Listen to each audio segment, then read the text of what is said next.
Hi guys, how are you? This is Healing Hands. Guys, today I want us to talk about your energy and balancing your energy, guys. Of course, this is the most important aspect of your spirituality, is your ability to balance the masculine and the feminine energies, right? Some Christians be like, what is she talking about? Like in the Bible, I think it's Genesis 1. Is it 27? I'm not sure. Probably Genesis 1:27, where, God said, let us create them, in our image. Let us create them male and female, right? God created male and female of everything. So energy also was created. God created in male and female energy, and it's right there in the Bible. So if your energy is not balanced, all right, you tend to experience a lot of problems, issues in your life, all right? So the intention is for our energies to be balanced, and that's where the struggle is, balancing the good and the bad, the dark and the light, the feminine and the masculine. And some of you, of course, I see a lot of tarot readers, online talking about, the feminine energy, the divine feminine is the divine masculine. Who's the problem? Who got this? Who got that? And for many years, I thought the same thing. All right. But in my 6D reality, I am seeing totally differently, okay?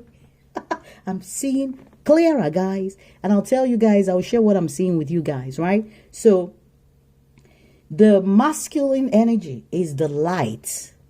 So if you are light, do you need to be dark? No.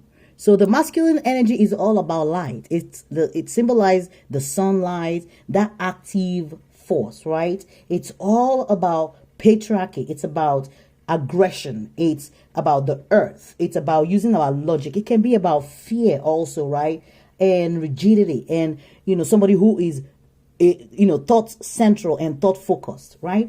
And then the female, who is the divine feminine, that we call the divine feminine energy, is the dark, all right, denoted by the moon, right? The moon is our subconscious. It's the hidden part of us. Anything that is hidden, all right, falls under the category of feminine energy, all right, the yin energy. Anything that is out in the open, all right, falls under the category of the yang energy. So the yang there's nothing wrong with the yang, right? It's the yin that needs to be corrected. It's the yin energy that needs to be balanced. That's what we need to work on, which is that energy of love and over giving love, that energy of being able to open our creativity, able to show that nurturing part of us without over giving of ourselves to a point of depletion, all right, and understanding how to bring the dark side of that feminine energy to the light, all right. So that's what all this energy is. So if you don't know what you're dealing with, we're just here watching tarot, and people are just misleading us. I watched tarot for many years without knowing what I just said to you guys. And I'm sure a lot of you know it, but don't really understand it, right? Of course, we know the feminine, the yin energy is the dark. And, we know that, but do we really understand it? So, Spirit, what is it that my collective needs to start working on? What is the yin energy? Those hidden energies that they need to start embracing and bringing to the light and start resolving and working on within themselves. All right.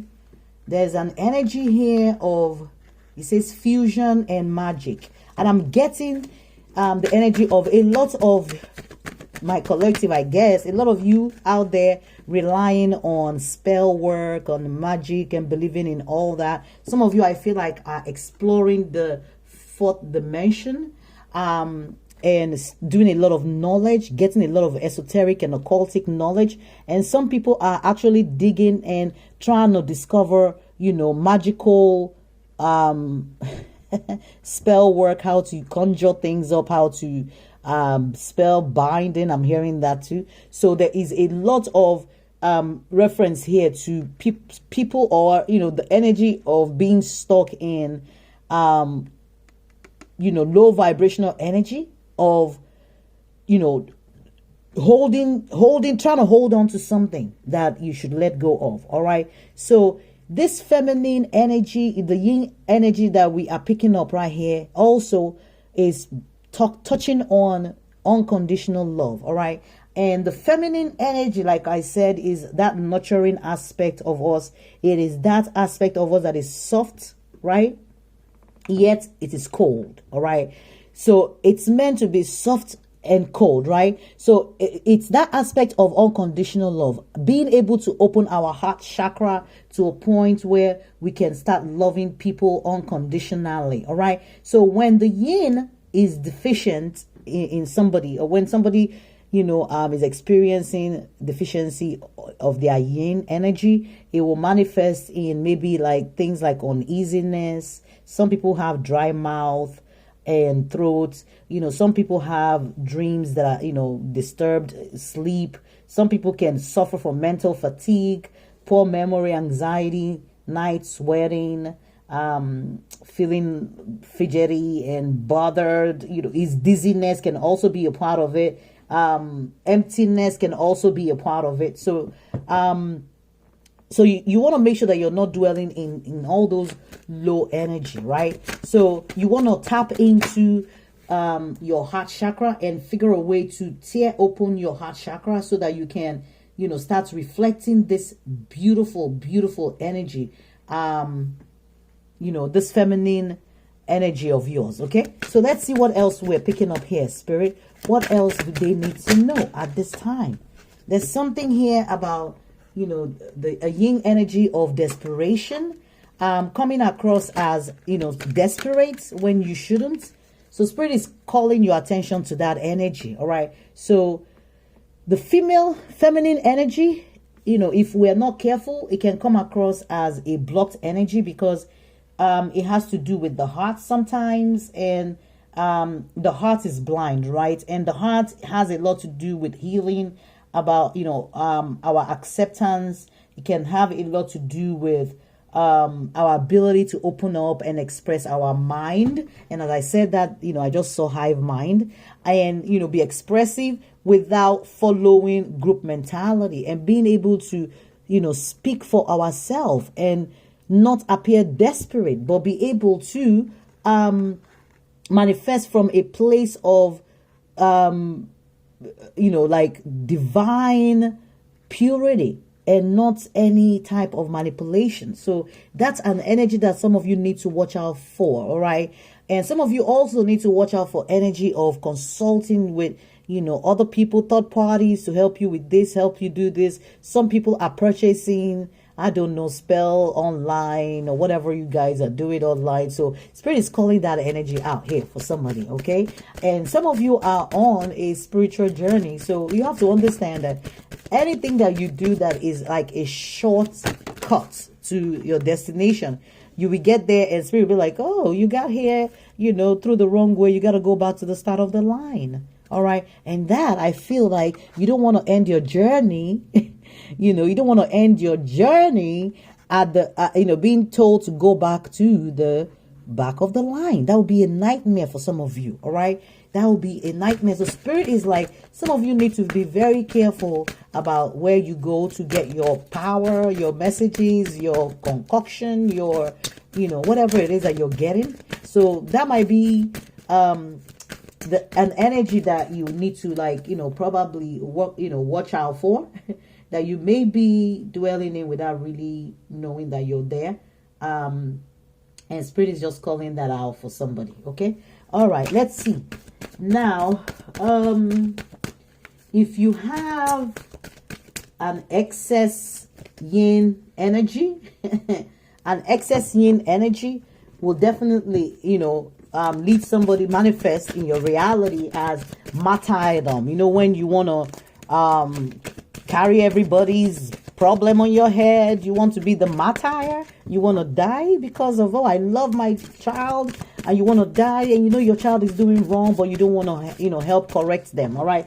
When the yin energy is also excess, it can lead to depression if we don't find a way to balance out that energy. Okay, it can lead to stagnancy in our journey. It can lead us to a place where we are not manifesting as we should be. It can also manifest in our energy as us being needy.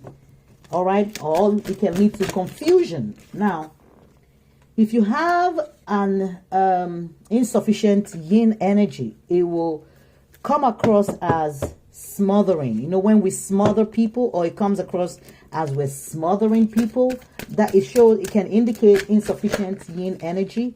And when we come across as overthinking or over rigid, nervous, even when we appear as blocked emotionally, all right, and just maybe showing only outward emotion, that could be a sign of an insufficient yin energy. Okay, so I'm just helping to, help direct wherever you're working, or you're trying to like do your shadow work, so you understand where those areas are, where you need to concentrate. All right, but there's something here that spirit is like, somebody needs to start working on being authentic. All right, so maybe this might be an energy that some of you may be exuding at the moment, and spirit is like, some of you are needing to show your authentic self and not do things to fit in, not do to please other people, but be organic, be real about who you are. All right, by showing a well balanced yin energy.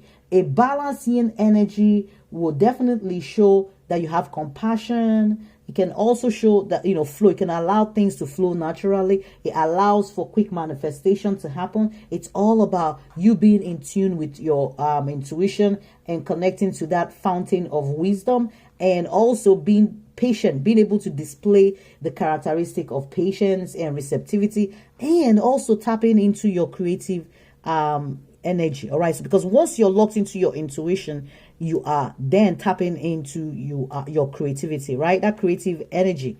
And then something here about seduction. All right, alluring desire and manipulation. We're getting that energy again of manipulation. We got the energy earlier on about fusion and magic. So definitely some kind of yin energy where somebody is trying so hard to hold on to something or somebody, and it might be coming across as somebody. Sometimes you might not even be doing physical magic, all right, but your thoughts come across as magic because you're trying to hold on to somebody when you shouldn't. All right, so those feelings of apathy and lack of confidence can block our energy. It can block our yin, the flow of our yin energy. So it's something that somebody definitely wants to watch out for. All right, so it's not coming across as a manipulative energy. And this could be you, or it could be somebody in your energy that I'm picking up all this for. There's something here about knowledge, and spirit is like, knowledge, learning, education will help you, all right, unravel whatever this is. I pick, a lot of you are also learning, but like if this is like impacting your yin energy in any way, it just tells me that some of you are learning, but some of you are learning and using it for magic. All right, instead of using it to kind of do the shadow work and heal those deep wounds that we should be working on, because once those deep wounds can heal, that's when our vibration will keep raising, and then we can grow to become this beautiful spiritual being that we are meant to become, right? Okay, so let's close out your reading, guys. It says, I regard all altars with respect. That is your affirmation. All right, it's just telling you to respect your divinity, also to pay attention to your prayers and your thoughts at this time, and know that the divinity and your altar resides inside of you. Okay, you are God's temple. The temple is inside of you, and you have to respect your temple. All right, you have to respect that altar, which is your body. So you cannot defile your body by manipulating or trying to manipulate somebody, but allowing yourself to go with the flow, figuring a way to balance this feminine energy and bring whatever shadow or darkness to light. Because if you can bring more of all this darkness that we highlighted here, bring them over to the, you know, to the bright side, to where there is sun, where the sun is shining on them, you can begin to heal them. All right. There's something here about does it say invoke laughter? Something telling you here, laugh at life. Don't take life too seriously. All right. There's something about laugh some more. Laugh more, okay? And something here about I embrace the all. Awesome. Embrace the divine, the knowledge that you have. Even the knowledge that some of you are gathering in the 4D, all right? Some of you are heavily into occultic knowledge and you are learning a lot. I feel like I'm being pounded as I'm saying this. I feel like my brain is pounding. Like some people are actually like deep diving, but spirit is like whatever this knowledge is that you're getting, you can use it to better, you know, balance that yin yang energy. And when that feminine yin energy is in balance, you begin to feel, you know, you be patient with people. You're no longer impatient. You become a little bit more receptive, but not overgiving or overindulging. Your creativity becomes like an open, you know, chakra. And, you know, you begin to see a lot of compassion in what people are doing. Instead of being judgmental, you now begin to have compassion. It looks like your heart chakra is activated, right? So, for some of you, that is what the feminine energy is, and you needing to tap into that energy to balance it out. I think we will do the yang energy in some other reading, guys. All right, where I will talk a little bit more about the yang energy and how we can balance that too. All right, because excess yang energy, yes, there's something as excess yang energy. Even though it's light is good, but excess of anything is not good, right? So if it's too much, all right, there's some things that are in the light that also need to be toned down, so they are not there. All right, so we just need to figure out what those things are about ourselves that we need to now tone down a little bit and balance it out so that it's balancing itself with the feminine yin energy. All right, guys. Okay, I hope this was helpful. This is Healing Hands. Thank you, guys. This is me in my 6D reality and everything making sense for the first time. All right. Bye, guys.